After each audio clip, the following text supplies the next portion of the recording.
bonjour. Merci beaucoup pour votre D'accord. présence. Donc, on va commencer par la première question. Quel a été votre parcours académique et professionnel?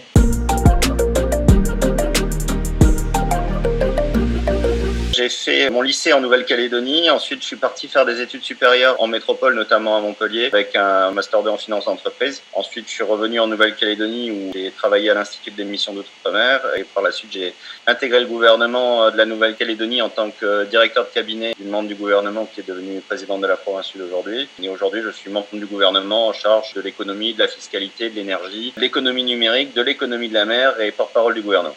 Donc, la deuxième question. En quoi consiste votre travail actuel et quelles sont vos missions au sein du gouvernement de la Nouvelle-Calédonie?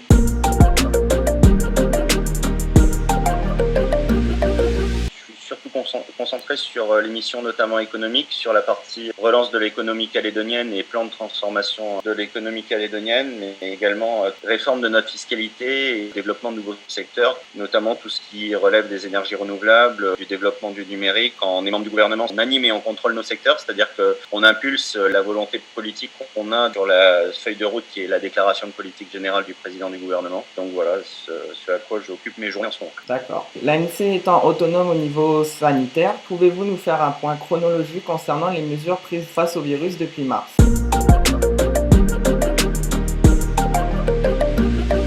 C'était une période délicate à gérer, comme pour beaucoup de monde d'ailleurs. Pour certains, c'est encore moins fini que pour nous. On a eu à partir du 18 mars les 2 premiers cas qui ont été détectés en Nouvelle-Calédonie. C'était un couple qui arrivait de métropole mais qui était passé par Sydney, qui ont été détectés, donc qui ont été placés à l'hôpital tout de suite et donc en isolement. Plus une enquête a été réalisée pour voir si les personnes qui étaient à leur contact étaient également positives. C'est cette enquête qui a permis de voir que le chauffeur qui les avait emmenés de l'aéroport jusqu'à l'hôtel avait été testé positif. Il y avait une enquête de la direction des affaires sanitaires. À partir de ces cas, on a eu le 20 mars une restriction des vols passagers entrants en Nouvelle-Calédonie qui allait être mis en place. Un cas dit autochtone, finalement, qui n'était plus autochtone. Il y avait eu une erreur de test entre 2 patients, mais sur la base de ce cas-là, on a déclenché le 24 mars un confinement généralisé de la Nouvelle-Calédonie avec des règles strictes en matière de circulation entre des personnes avec les mêmes attestations qui ont eu lieu en métropole, avec des amendes qui étaient pratiquées. Ce confinement, il a été levé le 20 avril dernier. Depuis, on est dans un système non plus de confinement, mais par contre avec des plannings de vol calés en fonction de nos disponibilités de quatorzaine, qui est en partie gratuite pour les gens venant en Calédonie. On a une capacité de 600 places. C'est en fonction de cette capacité qu'on accueille les personnes qui viennent principalement de métropole, même si des vols sur Sydney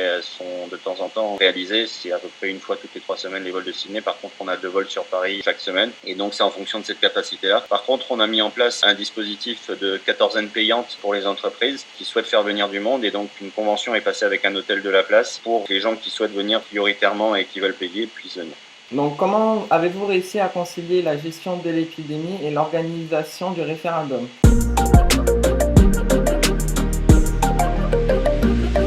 Ça a été rendu possible par la mise en place de tout le dispositif sanitaire qui a été mis en place. Il n'y a pas eu que l'organisation du référendum, il y a également eu le second tour des élections municipales. C'était vraiment un point d'alerte pour nous, c'est-à-dire qu'on a mis en place des procédures à l'intérieur des bureaux de vote, de nettoyage des mains, de gestes barrières, puisque les élections municipales étaient quand même très près de la fin de notre confinement. Sur l'organisation du référendum, les différents observateurs et les magistrats qui sont venus en Nouvelle-Calédonie ont effectué une quatorzaine comme tout le monde, ce qui a permis le bon déroulement du scrutin. Grâce à votre autonomie, la Nouvelle-Calédonie semble faire partie des territoires français qui auraient le mieux fait face à l'épidémie. Pensez-vous que cela a eu un impact sur les intentions de vote au référendum?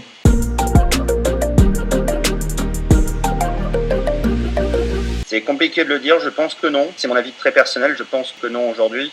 Ensuite, on a une étude Cevipof Sciences Po qui nous donne les pourquoi des votes au dernier référendum. La question du Covid n'est pas forcément ressortie dans tout ça, mais c'est vrai que ça mériterait d'être étudié. C'est peut-être pas resté sans impact, mais je pense pas que ça a été déterminant dans le résultat du vote. Comment votre gouvernement a géré l'impact sur l'économie dû à la crise du virus?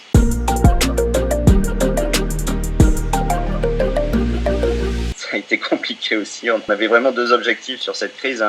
L'objectif premier, c'était de préserver la question sanitaire des Calédoniens. Ça, c'était le plus important. Par contre, on souhaitait vraiment avoir une économie qui ne sombre pas dans la crise économique. Ça aurait été très compliqué pour nous de choisir entre l'économie et la santé, comme d'autres pays ont pu le faire. Je vois en Polynésie, ils ont privilégié l'économie et aujourd'hui, il y a un vrai problème sanitaire puisque les frontières sont ouvertes. Ce qu'on a voulu, c'est mettre en place un véritable plan de sauvegarde qui a eu ses effets. On voit qu'on est entre 3 et 5% de baisse de croissance du PIB quand la plupart des pays sont à plus de 10%. Donc il y a vraiment eu un effet à ce plan de sauvegarde. Il a été efficace aussi parce qu'on a travaillé toutes les collectivités ensemble. C'est-à-dire que la Nouvelle-Calédonie a mis en place différentes mesures qui ont été rendues possibles, notamment par l'emprunt de 28 milliards, enfin de 270 millions d'euros près de l'AFD, qui est un prêt garanti par l'État, qui nous a permis de financer des mesures de chômage partiel, équivalent de 84% du salaire net à raison de 4,5 fois le SMIC, des reports de charges sociales et fiscales. Les provinces ont mis en place des aides directes aux entreprises, notamment les plus petites et les plus fragiles. L'État a mis en place le prêt garanti État qui a permis de payer de nombreuses factures et donc de maintenir de la liquidité dans le système calédonien. Donc c'est vraiment ce plan de sauvegarde qui a maintenu consommation et survie des entreprises qui a fait que l'économie calédonienne ne s'est pas écroulée et a été relativement préservée. On a annoncé aujourd'hui un plan de relance avec 22 mesures urgentes. Ça a été un travail en commun avec le monde économique calédonien. En décembre, on annoncera un plan de transformation de l'économie calédonienne et qui s'inscrira dans un changement de modèle plutôt que des mesures de court terme. Donc c'est vraiment un plan sur la partie économique en 3 phases: sauvegarde, relance et transformation. D'accord, merci beaucoup. Comment la crise sanitaire a-t-elle impacté vos relations internationales d'un point de vue économique et surtout touristique?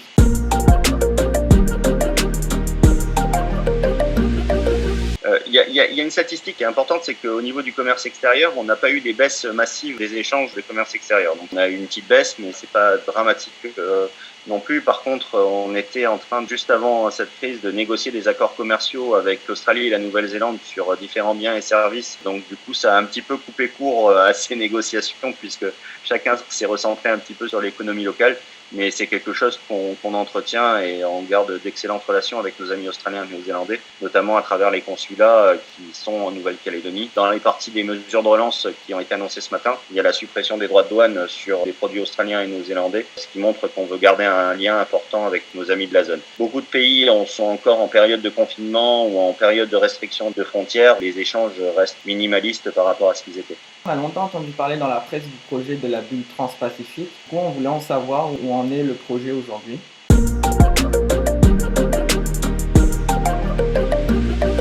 On est toujours en discussion, notamment avec la Nouvelle-Zélande, plus qu'avec les autres, parce que la Nouvelle-Zélande est Covid-free depuis pas mal de temps. Pour être honnête, c'est assez compliqué, c'est-à-dire que c'est pas quelque chose qui va se faire du jour au lendemain. Et eux et nous, d'ailleurs, on a des situations de Covid-free qu'on souhaite maintenir, et donc les procédures sanitaires sont extrêmement complexes à mettre en place. Donc je pense qu'on va attendre un petit peu que s'assurer que tout le monde est vraiment Covid-free pour mettre en place cette bulle. Il y a des discussions qui sont en cours également avec l'Australie, avec certains États australiens, c'est pas avec tous, pour voir tout ce qu'on peut faire.